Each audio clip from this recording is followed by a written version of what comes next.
Bonjour. Nah, sekarang di sini ada perkenalkan aku Willy dan di sini ada dengan. Halo, perkenalkan nama aku Naila. Nah, di sini mungkin boleh Kak Naila introduce sedikit mungkin dari jurusan mana dan angkatan berapa gitu. Oke, halo semuanya, perkenalkan aku Naila. Aku dari Binus 2025. Aku dari jurusan Information System. Salam kenal. Itu dia. Nah, paling kalau dari info yang aku dapat ya Kak Naila study abroad ke Jepang gitu. Itu wah keren banget gitu. Nah, mungkin boleh nggak sih spill gitu. Kenapa sih udah mutusin untuk ke Jepang gitu? Oke, kenapa alasannya aku study abroad ke Jepang? Pertama kan dari BINUS sendiri ada track enrichment triple one ya, di mana Ya. aku bisa ambil study abroad ke list negara yang udah ditentukan. Nah, kebetulan aku tanya orang tuaku nih, terus mereka langsung setujunya ke Jepang. Jadi ya udah aku pergi ke Jepang aja gitu. Terus yang kedua karena aku emang suka makanannya sih. Aku suka makanan Jepang kayak sushi dan sebagainya gitu. Jadi aku pengen nih ngerasain gimana sih sushi yang asli itu di Jepang Oh, gitu jadi loh, makan langsung di nyoba Jepang. di sana Iya gitu ya, betul. gimana ya pengalamannya ya? Oke. Iya. Oke, thank you untuk sharingnya ya barusan ya. Nah, mungkin aku akan lanjut.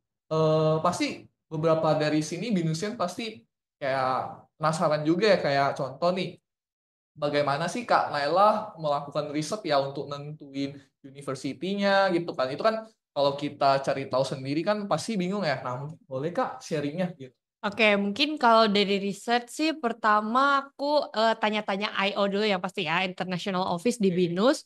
Mereka itu udah menyediakan benar-benar kayak banyak kayak istilahnya kayak link-link dan informasi-informasi gitu mengenai universitas dan list-list negara. Itu udah banyak banget di situ. Nah, terus aku melakukan riset di situ dari websitenya, aku lihat-lihat. Terus kebetulan kan aku emang mau ke Jepang, jadi mana nih universitas yang cocok di Jepang gitu loh. Dan kebetulan dari link-link itu tuh ada kayak testimoni-testimoni dari cutting-cutting sebelumnya. Jadi dan ada kontaknya juga. Jadi aku bisa langsung tanya gitu loh ke cuttingnya gimana pengalamannya waktu di sana kayak gitu sih. Nah, itu dia ya, teman-teman ya. Cari tahu di Ayo tadi ya. Iya, Nah, nanti kalian akan menemukan kontak-kontak dari alumni ataupun kating-kating ya. Nah, itu kalian bisa cari-cari informasi lebih dalam lagi di iya sana gitu kan. betul. Nah, oke. Nah, kita kan contoh nih aku nih udah dapat gitu, udah nentu universitas mana gitu kan. Let's say apa aja sih yang perlu kita persiapkan gitu. Kayak dokumen-dokumennya, apakah perlu kita siapin dokumen tes gitu. Nah, itu ada nggak? Oke, sebenarnya kalau dari IO-nya sendiri, dia requirement-nya itu perlu kayak TOEFL sama atau IELTS, itu yang wajib banget dan sebenarnya kayak paspor visa itu kayak untuk imigrasi lah ya gitu. Kita Ya, kan harus ke sana untuk kayak kita kan mau keluar negeri gitu. Jadi kita harus punya paspor dan visa dan juga asuransi sih sebenarnya karena takutnya ada protek buat protek apa-apa gitu loh iya. di sana. Nah, terus paling itu sih yang requirement wajibnya. Mungkin setiap universitas tuh punya requirement-nya masing-masing gitu. Jadi kalian bisa cek aja di websitenya. Kalian buka ke website IO dulu. Mungkin nanti dari situ itu ada link-link menuju universitas masing-masing gitu. Di situ banyak sih requirement-nya. Oke. Oh, jadi requirement-nya cukup banyak ya. Tapi itulah requirement-nya teman-teman. Jadi dicatat ya tadi ya. Dari Ayo itu ada link-link universitasnya dan itu harus cari tahu juga ya Kak Nela ya. Betul. Kayak diklik universitas contoh Tsukuba ya. Iya. Iya, Universitas Tsukuba ya. Bener ya spelling? Iya, betul. Oke, bener ya. Nah, itu nanti akan dikasih tahu di websitenya kayak oh ini perlu visa, password, asuransi gitu Iya, ya dan betul, lain-lain betul. gitu. Nah, itu Mm-mm. yang harus kalian siapkan teman-teman. Jadi intinya nguli informasi ya Kak ya. Iya Oke. betul. Jadi harus melakukan riset sendiri juga teman-teman. Jangan apa IO sudah menyediakan, tapi kita perlu riset lebih mendalam mengenai universitas yang akan kita tuju kayak gitu. Nah, itu dia ya, dicatat ya. Nah, oke. Mungkin aku next question ya. Nah, di sini aku pengen tahu ya, mungkin Minusian juga pengen tahu ya.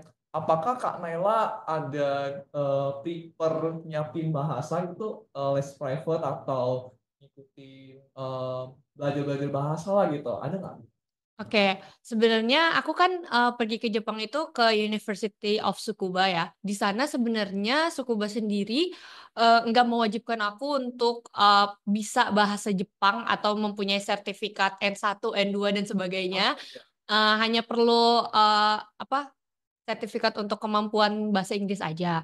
Namun karena aku tahu kalau di Jepang itu rata-rata orangnya agak susah untuk berbahasa Inggris, maka aku memutuskan untuk mengikuti kayak les-les di sini, les bahasa Jepang untuk percakapan aja sih sebenarnya, untuk kayak mempermudah hidup aku nantinya di sana. Misalnya percakapan untuk memesan di restoran atau misalnya kayak berbelanja kayak gitu sih, yang sederhana-sederhana aja. Oke, nah di sini berarti Kak Naila udah di Jepang nih posisinya nih Ya. gitu ya. Nah kita, maksudnya Binusian dan aku juga pengen tahu nih gitu pengalaman Kak Naila di ketika study abroad itu secara akademik dan non akademik bagaimana ya? Oke, untuk akademiknya sih sebenarnya aku banyak mengambil mata kuliah ya di sana, sama aja kayak di sini gitu. Nah, untuk ambil mata kuliahnya itu aku ambil mata kuliah kayak berhubungan dengan Jepang sih, kayak misalnya aku ngambil mempelajari bahasa Jepang gitu supaya bahasa Jepang aku lebih bagus lagi. Terus aku juga ambil mata kuliah yang berhubungan dengan IT kayak Human Computer Interaction. Dan juga aku agak minat di kayak sejarah tentang Jepang gitu, war-war Jepang. Jadi kayak aku mau tahu gitu. Aku juga ambil course itu. Terus oh ya, semua course ini itu aku ambil yang di deliver in English. Jadi lebih mudah untuk kita. Oh jadi Kak Naila milih ya course-nya ya di sana ya. Iya, Jadi kayak tadi milih belajar tentang HCI ya Human Computer Interaction ya, iya, sama tadi bahkan bisa milih ini ya tentang kita pelajari tentang sejarah perang Jepang ya. iya. Oke. Nah itu kan tadi akademik tuh. Boleh ceritain terkait non akademiknya Kak Naila? Oke, untuk non akademiknya sih sebenarnya pengalaman aku kayak aku kenal dari teman-teman dari berbagai negara gitu, bukan hanya dari Jepang aja. Tapi aku juga punya teman dari Jepang. Jadi selain Jepang kayak mungkin dari Amerika, dari Europe, bahkan dari Mesir, terus dari dari kayak Arab gitu banyak sih, Timur Tengah gitu. Jadi bukan hanya orang-orang dari Asia, bahkan di Eropa juga Kak Naila ketemu ya Iya, gitu ya di sana ya. iya Wow, banyak wow, keren banget. keren keren. Oke, nah di sini kan tadi udah disampaikan ya bahwa ada secara akademik dan non akademik gitu. Nah sekarang aku pengen, walaupun bukan hanya aku ya, mungkin beberapa binusian di rumah juga bertanya ya kayak dari terkait racunnya gitu ya. Nah di situ ketika Kak Naila selama menjadi student exchange di Jepang gitu ya. Nah kebiasaan atau budaya yang Kak Naila alami apa aja gitu? Oke, mungkin kalau Jepang itu kan terkenal sama budaya disiplinnya ya. Mungkin itu yang buat aku pertama-tama kayak, ih, kenapa sih ini susah banget harus gini ribet gitu loh. Karena itu perbedaan Jepang dan Indonesia kan. Tapi setelah lama-lama di Jepang, aku justru makin disiplin gitu. Jadi pas aku ke Indonesia pun aku masih menerapkan hal itu. Misalnya kayak antri mau bagaimanapun, misalnya sepanjang apapun itu antriannya, aku tetap antri. Terus kayak aku nggak terlalu berisik di tempat umum gitu karena kalau di Jepang itu kita kayak tidak common untuk berisik di tempat umum gitu kayak atau malah di kereta atau di bus gitu loh kita diam aja gitu loh kalau misalnya ngomong mungkin dalam nada yang kecil terus buang sampah nggak sembarangan gitu. Oke, jadi banyak ya culture yang Kak Naila ambil ya selama menjadi student exchange di Jepang ya. Oke, keren banget sih. Ya, di sini eh, beberapa Binusian pasti udah mempertimbangkan nih untuk ke Jepang gitu ya, study abroad ke Jepang ya. Nah, mungkin dari Kak Naila boleh nggak bagiin saran kepada mereka?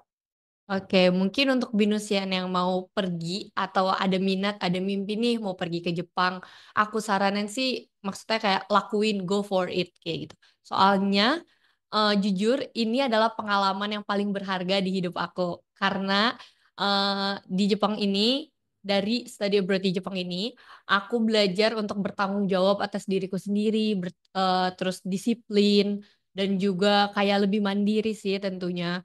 Terus juga dari pengalaman study abroad ini, aku banyak dapat teman dari berbagai negara, kayak dari berbagai negara seperti Amerika, Europe, dan sebagainya gitu. Terus juga itu juga membuat skill bahasa Inggris aku juga bahasa Jepang aku meningkat gitu loh. Jadi kayak kalau misalnya saran aku, kalian banyak-banyak riset juga tentang universitas yang kalian mau tuju. Misalnya kalau kalian mau pergi ke Australia atau misalnya ke Jepang seperti aku, coba kalian kontak-kontak cutting yang udah pernah ke sana dan juga tanya-tanya mengenai culture di sana seperti apa, terus kayak eh, kehidupan di sana seperti apa. Jadi setelah nantinya ketika kalian datang ke negara tersebut, kalian gak terlalu kena culture shock atau homesick yang berlebihan. Kayak gitu sih.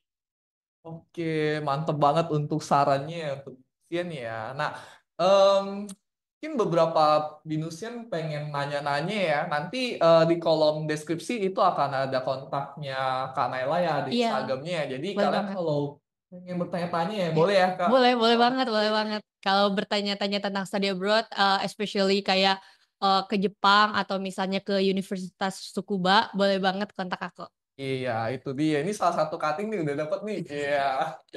Nanti ya di deskripsi langsung dicek ya kalau yang sedang mempertimbangkan gitu. Jadi yang kalau masih ada pertanyaan, tanya-tanya aja gitu langsung. Nah, sebelumnya terima kasih Kak Naila ya. Arigato gozaimasu ya. Oke, sama-sama. Kita sapa eh ngucapin selamat tinggal ke mereka ya. Oke, satu, Terus dua, tiga. tiga. Minasan, Minasan, matane. matane. Oke.